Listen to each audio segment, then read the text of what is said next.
बिस्मिल्लाहिर्रहमानिर्रहीम। प्यारी foodies family, बकरा ईद स्पेशल सीरीज़ के तहत मटन और बीफ की बहुत सारी रेसिपीज़ मैं आपको दे चुकी हूँ और अल्हम्दुलिल्लाह आपकी तरफ से मुझे बेहतरीन फ़ीडबैक मिला, मिलियंस में व्यूज़ मिले।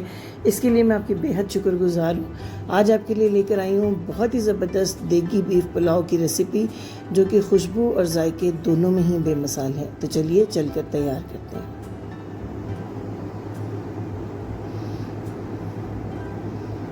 सबसे पहले हमें बेहतरीन सी यखनी तैयार करनी है बीफ की, जिसके लिए मैंने ले लिया है 1 अदद प्रेशर कुकर। ऐड करेंगे इसमें कुछ अज्जा, 1 छोटी साइज़ की प्याज जिसका सिर्फ छिलका मैंने उतार लिया है, 2 अदद तेज़पात, 5 से 6 अदद लौंग है मेरे पास, 2 ये बादियान के फूल हैं, अदरक के 2 छोटे छोटे टुकड़े हैं, साबुत लहसुन के जवे हैं 6 से 7, हरी इलायची 5 से 6, 2 स्टिक दालचीनी, 1 टेबल स्पून काली मिर्च और 3 अदद बड़ी इलायची। इन तमाम चीज़ों के अलावा कुछ और चीज़ें भी मुझे ऐड करनी है, क्योंकि इस यखनी के फ्लेवर का पुलाव पर बहुत ज़बरदस्त इन्हिसार है। ये देखिए 2 टेबलस्पून खुश्क धनिया, 2 टेबलस्पून सौंफ मैंने इसमें ऐड कर दिया है। 1 किलो ये बीफ है मेरे पास, जिसमें चर्बी वाला, हड्डी वाला और बोनलेस हर तरह का गोश्त शामिल है। सबका अपना अपना फ्लेवर है। बड़े पीसेस में मैंने इसको कटवाया है ताकि अच्छी तरह टेंडर होने के बावजूद बोटी जो है वो टूटे नहीं, सालम रहे। पूरे 4 ग्लास में इसमें 1 लीटर पानी डाल रही हूँ ताकि गोश्त गलने के बाद हमारे पास अच्छी खासी यखनी भी बच सके। इसको पूरे 20 मिनट के लिए मैं प्रेशर कुक करूँगी ताकि गोश्त जो है वो बहुत अच्छी तरह टेंडर हो जाए, इसके तमाम रेशे नरम हो जाएँ। एक तरफ हमारी यखनी तैयार हो रही है, दूसरी तरफ हम तैयारी करते हैं मसाले की। उसके लिए जनाब मैंने पैन के अंदर ले लिया आधा कप के करीब कुकिंग ऑयल। इस कुकिंग ऑयल को हल्का सा हीट अप होने पर 2 दरमियाना साइज़ के प्याज, जिनको मैंने बारीक काट लिया हुआ है, वो मैं ऐड कर दूंगी। और इन प्याज़ों को करना है हमें अच्छे तरीके से गोल्डन ब्राउन। प्याज़ों को अच्छे तरीके से ब्राउन करना इसलिए ज़रूरी है कि इसी से आपके पुलाव का जो है वो कलर बनेगा। मैं आपको बताऊंगी कि इन प्याज़ों से हमने कलर किस तरह से निकालना है। जब ये अच्छे से ब्राउन हो जाए तो आपने इनके अंदर आधा कप के करीब पानी ऐड कर देना है और ऊपर फ़ौरन ढक देना है इसको। उससे ये होगा कि प्याज जो हैं वो अपना कलर रिलीज़ करेंगे ऑयल के अंदर, और वो कलर जो है आपके बीफ पे भी आएगा और आपके चावलों पे भी आएगा। जो देख कर हम एक प्यारा सा कलर चावलों का देखते हैं बीफ पुलाव का, वो इसी तरह डेवलप किया जाता है। अब इसके अंदर 1 टेबलस्पून भरकर लहसुन अदरक का पेस्ट, 1 टेबलस्पून हरी मिर्च का पेस्ट और 1 ही टेबलस्पून सफ़ेद ज़ीरा आपने ऐड करना है। ज़ीरा हमने यखनी में इसीलिए ऐड नहीं किया कि ज़ीरा पानी की निस्बत ऑयल में अपना जो है फ्लेवर ज़्यादा रिलीज़ करता है और बहुत अच्छा फ्लेवर आता है बीफ पुलाव का।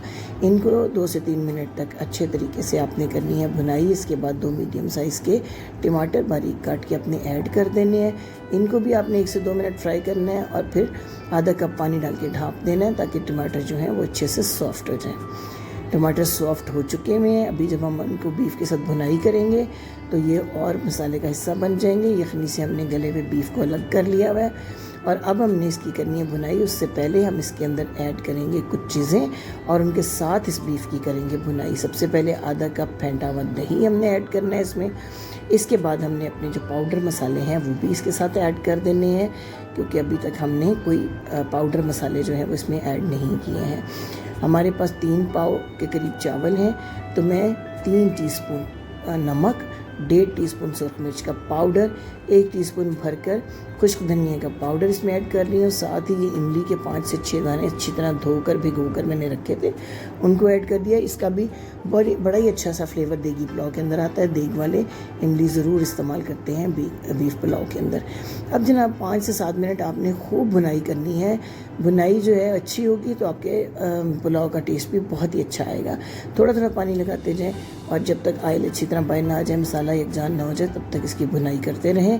तो जनाब अगर पसंद आ रही है आपको मेरी रेसिपी तो आपसे रिक्वेस्ट कि ज़रूर सब्सक्राइब कीजिएगा, लाइक कीजिएगा, शेयर कीजिएगा फ्रेंड्स फैमिली के साथ और बेल आइकन को ज़रूर प्रेस कीजिएगा ताकि मेरी हर अगली काविश आप तक आसानी से पहुंच जाए और आपका और हमारा साथ जुड़ा रहे।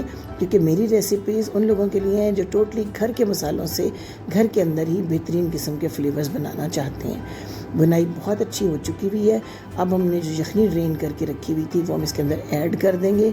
आपकी यखनी इतनी होनी चाहिए कि आपके चावल जो हैं उनसे आधा इंच ऊपर हो यखनी। अब इसके अंदर मैंने 4 हरी मिर्चें स्लिट करके डाली हैं, 1 लीमू का रस, आधा टीस्पून काली मिर्च का पाउडर और 1 टीस्पून गरम मसाला पाउडर। इसके अलावा मैंने इसके अंदर 1 टीस्पून काली मिर्च के दाने और डाले हैं और एक स्पेशल इंग्रेडिएंट मिक्स अचार, ये आपने हाफ़ टी स्पून भरकर इसके अंदर डाल देना है। इससे भी बहुत ही अच्छा फ्लेवर आपके पुलाव में आएगा। अब जनाब सोक किए हुए चावल जिनको कि मैंने आधा घंटा पहले भिगो के रखा हुआ था, उनको ऐड कर देंगे पानी निकालने के बाद, और इस यखनी के अंदर इनको डूब जाना चाहिए। चावलों को आधा इंच ऊपर होना चाहिए पानी को। अगर आपकी यखनी कम रह गई हो तो आप इसमें मज़ीद गर्म पानी ऐड करके अपना पानी पूरा कर सकते हैं। 10 मिनट के लिए मीडियम आंच के ऊपर इन चावलों को पकाएं और उसके बाद हम चेक करेंगे कि आया ये दम की स्टेज पर पहुँचे हैं या नहीं। 10 मिनट के अंदर आमतौर पर चावल जिनको आधा घंटा भिगोया हो बड़े अच्छे से, ये देखिए बिल्कुल दम की स्टेज आ चुकी है। मामूली इसके अंदर पानी मौजूद है। सिर्फ 10 मिनट हम दम देंगे तो ये चावल बहुत ही अच्छे से रेडी हो जाएंगे। इस स्टेज पे आपने ये काला ज़ीरा हाफ़ टी स्पून ज़रूर ऐड करना है, बारीक ज़ीरा। इसकी बड़ी लाजवाब खुशबू होती है। दम खुलते ही जो एक देग की खुशबू आती है वो काले ज़ीरे की वजह से होती है। ये देखिए जनाब 10 मिनट का दम और ज़बरदस्त खुशबुओं के साथ बहुत ही मज़ेदार, बहुत ही जूसी बीफ पुलाव आपका रेडी है। देखिए कितने खिले हुए ये चावल रेडी हुए हैं। हालांकि ये कोई बहुत अच्छी क्वालिटी के चावल नहीं है। आम जो जनरल स्टोर पे आपको खुले चावल मिलते हैं वो चावल हैं, लेकिन देखिए कितनी अच्छी इन्होंने लंबाई अटेन की है और दूसरी बात कितने खिले खिले ये बने हैं। और जायका तो आपको तभी पता चलेगा जब आप इस रेसिपी को पूरी तरह से फॉलो करेंगे। तो उम्मीद है कि मेरी ये काविश आपको पसंद आई होगी। अगर बकरा ईद के हवाले से मज़ीद आपकी कोई फरमाइशें हैं, कुछ डिशेज़ आप बनवाना चाहते हैं तो आप मुझे कमेंट में फरमाइश कर सकते हैं। मुझे आपकी फरमाइशों को पूरा करके बहुत खुशी होगी। इससे पहले जो मैंने आपको चटखारा बोटी की रेसिपी दी, दम कीमा की रेसिपी दी, तवा फ्राई, उन तमाम के ऊपर आपका रिस्पांस इतना अच्छा था कि मेरी बहुत हौसला अफजाई हुई। उम्मीद है इस रेसिपी को भी आप इसी तरह पसंद करेंगे। Thank you. अल्लाह हाफिज़।